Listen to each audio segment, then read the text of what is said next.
Are you experiencing crackling, popping, and static sounds with your audio in Windows 11? Here's how to fix it. First, go to your Windows search bar and search for Device Manager. Once you find it, just click on it.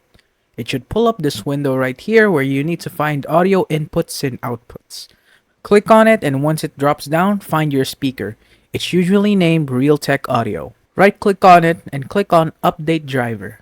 Once this shows up, click on Browse My Computer for drivers. Once you're here, click Let me pick from a list of available drivers on my computer. Select the option at the very top of the box. Once it's selected, click Next and wait for it to install.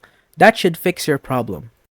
If it's still not fixed, close this and go to your Windows search bar again. Now, you're gonna search for mmsys.cpl.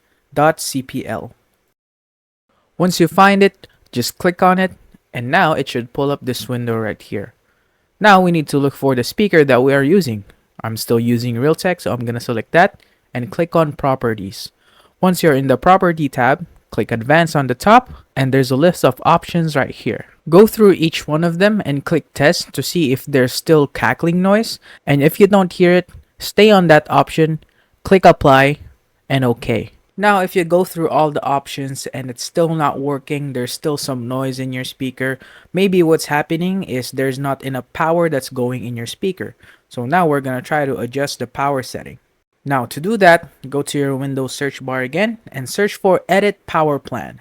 And once you see it, just click on it again. Now when it opens, you need to look for Change Advanced Power Settings. Once you click it, it should pull up another small window.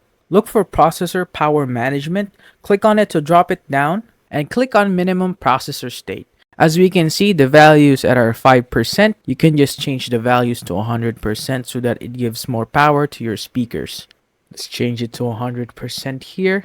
And once you're done, just click Apply and click on OK to apply the changes. And once you try all these methods, your audio should be fixed.